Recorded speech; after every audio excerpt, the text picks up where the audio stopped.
खलीफा के हम हैं खलीफा हमारा, वो दिल है हमारा आका हमारा, हमारा हमारा खलीफा हमारा, वो दिल है हमारा आका हमारा, वो दिल है हमारा आका हमारा। Assalamu alaikum and welcome back to This Week with Huzur.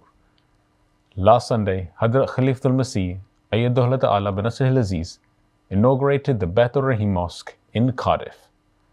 We are honoured to present highlights of the inauguration and the keynote address of beloved Huzur Ayatollah bin Aziz. मसहूर कर दिया मुझे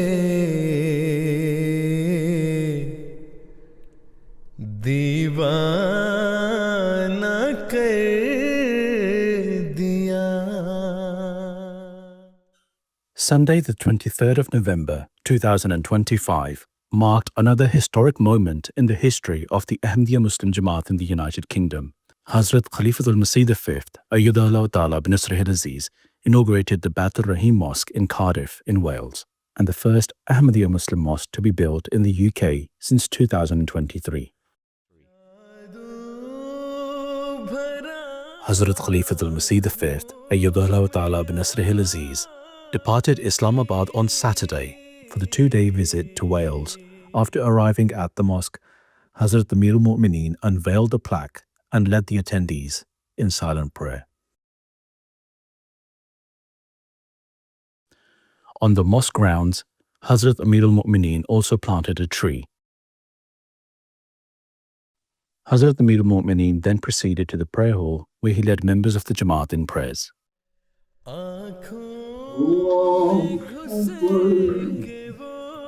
Hazrat Amirul Mu'mineen also graciously met with various dignitaries who had attended the inauguration.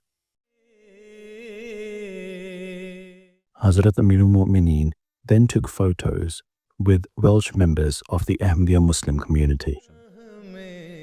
Hazrat Amirul Mu'mineen then made his way to the marquee to grace a special reception being held to mark the inauguration of the mosque. Assalamu alaikum warahmatullah. Please be seated. The program began with tilawat and translation, after which a report was presented by the regional Amir. During the event, dignitaries, including the High Sheriff of Glamorgan and the High Sheriff of Gwent, took to the stage and expressed their appreciation of the mosque and the Ahmadiyya Muslim community. Member of the Welsh Senedd, the Welsh Parliament, Jane Elizabeth Hutt, Cabinet Secretary for Social Justice and representative of the First Minister of Wales, also spoke at the event. The opening of this mosque here, the Baitur Rahim Mosque here in Cardiff, is a proud and historic moment, not only for your community, but for everyone in Wales who shares your commitment to diversity, inclusion, and community cohesion. And of course, that guiding principle, love for all, hatred for none, is a powerful message. It resonates deeply with us and reflects the values at the heart of Wales and indeed of the Welsh Government.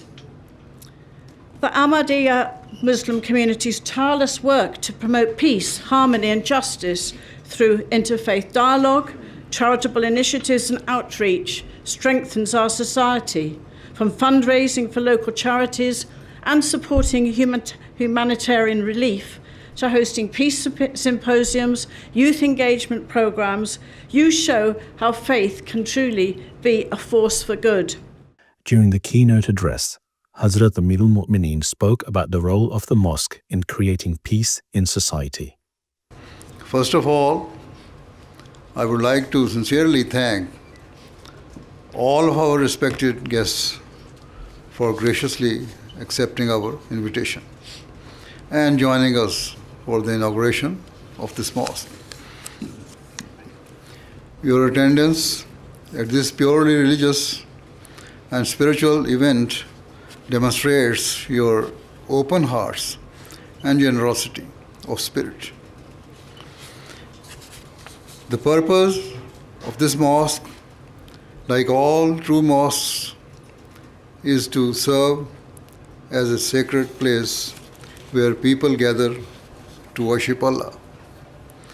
Moreover, wherever we build a mosque, it also stands as a testament to our commitment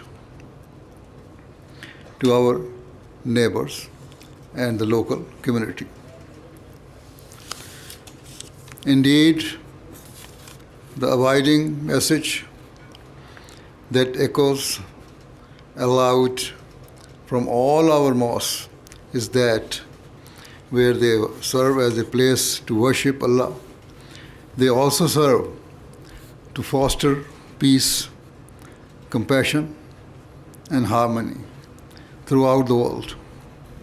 Thus, today, with the firm intention of fulfilling these noble objectives, the Ahmadiyya Muslim community is overjoyed at being able to inaugurate our first purpose-built mosque in Wales.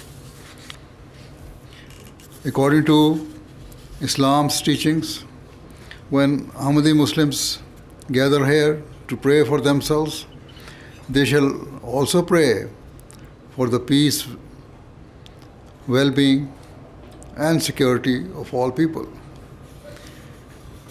Given the misconception surrounding Islam, I understand that some people in the community may harbor reservation or have questions about the fact that a Muslim community has built a mosque here.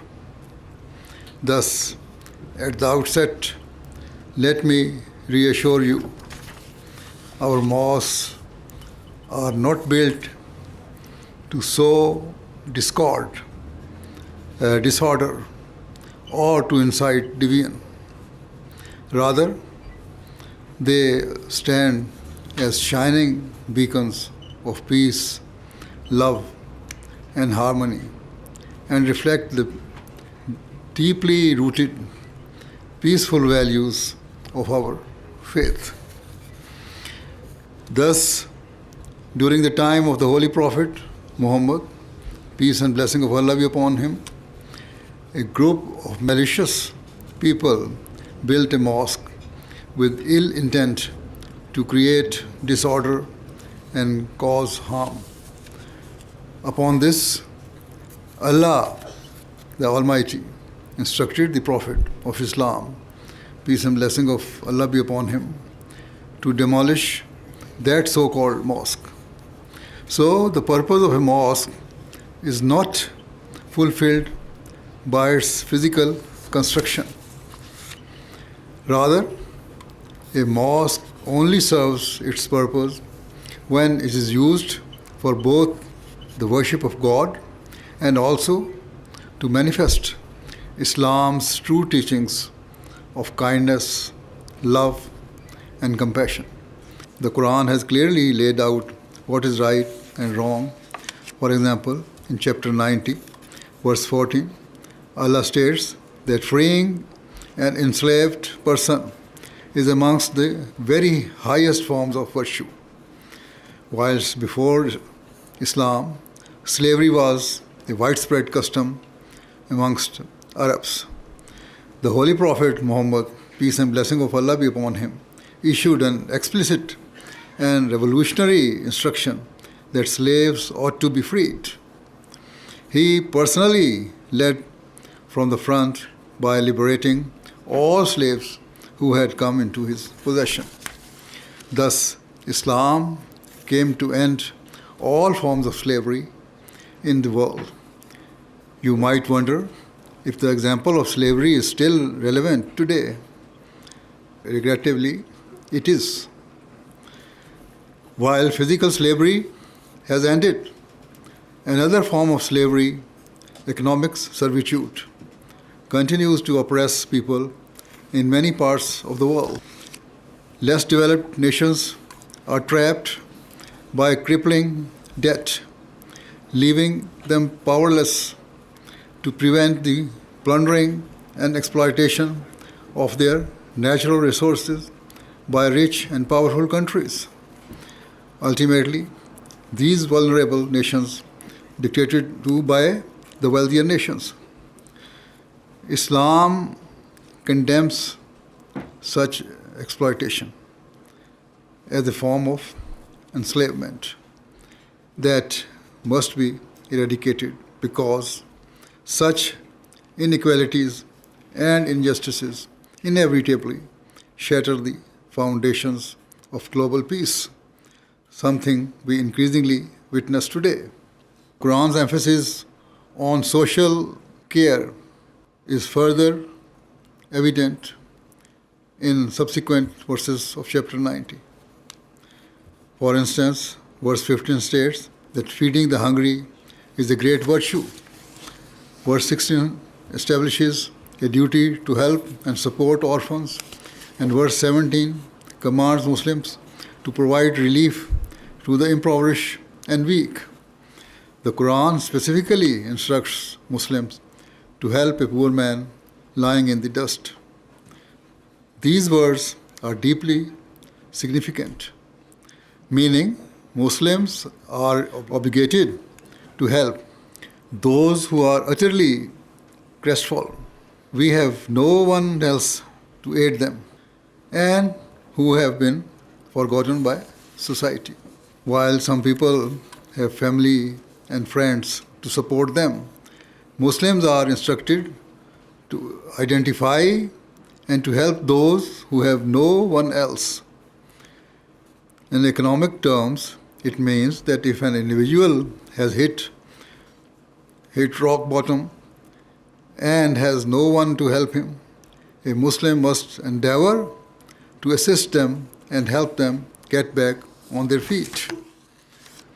Imagine the impact if all the nations of the world, including every Muslim country, acted upon this unifying, magnanimous principle. Surely it would be the means of tearing down the walls of crippling inequality, injustice, and ignorance that plague the world. And in their place, we would witness the majestic sight of rising tides of love, compassion, and understanding sweeping across society. The Holy Quran strongly emphasizes the rights of one's neighbors. Therefore, every Ahmadi who shall worship here is obliged to care for all of you and to manifest kindness and compassion.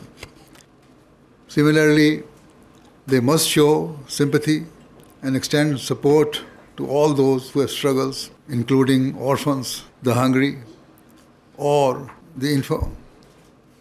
Moreover, all those who enter this mosque must be peaceful, law-abiding, and obedient to the authorities. I am sure you will agree that there is nothing to fear from people who uphold such values. Let me also clarify that the Ahmadiyya Muslim community does not just make claims or speak in a way designed to impress others. Rather, we are determined to act on our teachings and to fulfill the demands of our faith. In short, we practice what we preach. For example, we have established hospitals and medical camps for the treatment of the poor and vulnerable in the developing world that serve people without distinction of religion or belief. Those who do not believe in God or reject our values or beliefs are treated with the same care, love, and sympathy as our own people. Similarly, we provide access to clean drinking water in remote parts of the world through the installation of water pumps and wells. Here in the Western world, people do not realize the true value of water and are unable to appreciate how difficult it is for some people in deprived countries to access it. Instead of going to school, many children frequently walk miles to fetch water for their families on a daily basis. This gravely impacts their future and means that without help, the cycle of poverty in which they were born is bound to continue. Accordingly, we identify areas of urgent need and send our engineers and experts to provide them with access to water in their homes or at their doorsteps. These life-changing humanitarian projects are taking place in Africa, Asia, South America, and other underdeveloped regions. We have also established orphanages, providing shelter, love, and care to some of the world's most vulnerable children.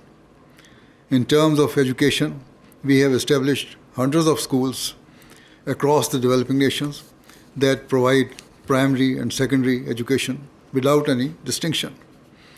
It matters not whether the students in our classrooms are Christians, Jews, Muslims, atheists, or follow any other belief. Every child is of immeasurable worth and value.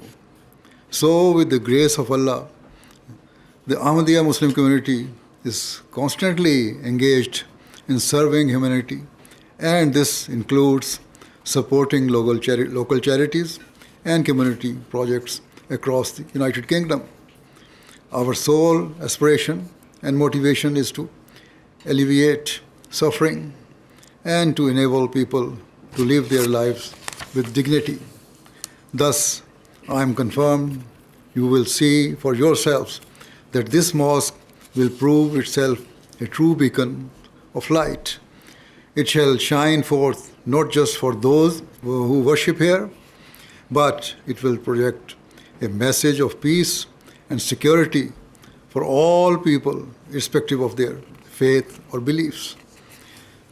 Above all, it shall symbolize that serving Allah and serving humanity go hand in hand.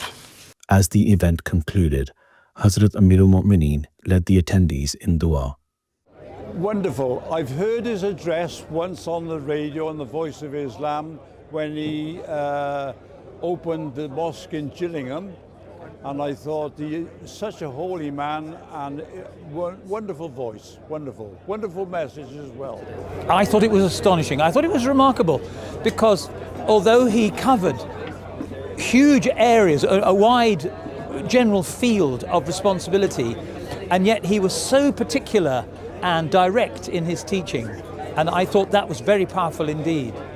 Anybody can say, we've all got to be nice to people. That when you say, when you sit down to somebody next to them in a train, that's when you've got to be particularly considerate. And when you're standing in a bus stop or something like that, he managed to take general principles and narrow them down to very particular things which people could go away with. The message of the Caliph is fantastic from a policing side and from a community side. Who can argue with what he said tonight? Really embracing, really welcoming, so supportive, and it's a mature approach to the way we want to live our lives in society. So really thrilled what he said tonight as well. I thought it was just admirable and had all the I just think that you as a community, I'm full of admiration, and I think you can teach the rest of us a good lesson. And your motto of love for all and hatred for none is an example to us all, and I think that came across in this speech.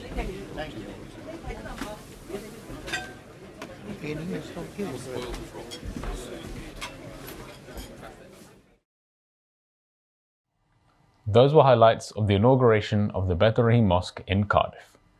We now end with our final segment, the Friday Sermon Summary. In today's Friday sermon, Huzur, may Allah be his helper, spoke regarding those who stayed behind in the expedition of Tabuk and Allah Almighty's displeasure with them. Hazrat कहते थे, آخر میں مسجد میں پہنچا. کیا دیکھتا ہوں کہ رسول اللہ صلی اللہ علیہ وسلم بیٹھے ہیں, آپ کے ارد گرد لوگ ہیں. حضرت طلحہ بن عبید اللہ مجھے دیکھ کر میرے پاس دوڑے آئے اور مجھ سے مصافحہ کیا اور مبارک دی. مہاجرین میں سے اس کے سوا بخدا کوئی شخص بھی میرے پاس اٹھ کر نہیں آیا, اور طلحہ کی یہ بات میں کبھی بھی نہیں بھولوں گا. اور حضرت کعب کہتے تھے کہ جب میں نے رسول اللہ صلی اللہ علیہ وسلم کو السلام علیکم کہا تو رسول اللہ صلی اللہ علیہ وسلم نے فرمایا, اور آپ کا چہرہ خوشی سے چمک رہا تھا, کہ تمہیں بشارت ہو نہایت ہی خوش اچھے دن کی, ان دنوں میں سے جب سے تمہاری ماں نے تمہیں جنا تم پر گزرے ہیں. کہتے تھے میں نے پوچھا یا رسول اللہ صلی اللہ علیہ وسلم, کیا یہ بشارت آپ کی طرف سے ہے یا اللہ کی طرف سے؟ آپ نے فرمایا نہیں, بلکہ اللہ کی طرف سے. رسول اللہ صلی اللہ علیہ وسلم جب خوش ہوتے تو آپ کا چہرہ ایسا روشن ہو جاتا کہ گویا وہ چاند کا ٹکڑا ہے, اور ہم اس سے آپ کی خوشی پہچان لیا کرتے تھے. جب میں آپ کے سامنے بیٹھ گیا میں نے کہا یا رسول اللہ صلی اللہ علیہ وسلم, میں اس توبہ کے قبول ہونے کے عوض اپنی جائیداد سے دستبردار ہوتا ہوں جو اللہ اور اس کے رسول کی خاطر صدقہ ہوگی. رسول اللہ صلی اللہ علیہ وسلم نے فرمایا اپنی جائیداد میں سے کچھ اپنے لیے بھی رکھو کیونکہ یہ تمہارے لیے بہتر ہے. میں نے کہا اپنا وہ حصہ رکھ لیتا ہوں جو خیبر میں ہے.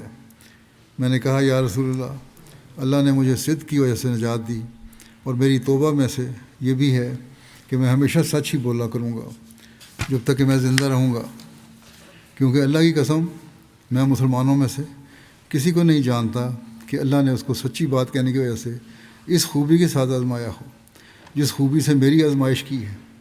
اس وقت سے کہ میں نے رسول اللہ صلی اللہ علیہ وسلم سے اصل واقعہ بیان کیا, میں نے جب سے رسول اللہ صلی اللہ علیہ وسلم سے یہ بات بیان کی میں نے آج تک عمداً جھوٹ نہیں بولا, اور میں امید رکھتا ہوں کہ اللہ آئندہ بھی جب تک زندہ ہوں مجھے محفوظ رکھے گا.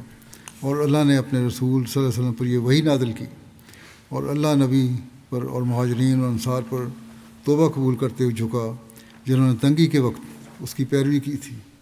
بعد اس کے کہ قریب تھا کہ ان میں سے ہر ایک فریق کے دل ٹیڑھے ہو جاتے, پھر بھی اس نے ان کی توبہ قبول کی. یقیناً وہ ان کے لیے بہت مہربان اور بار بار رحم کرنے والا ہے.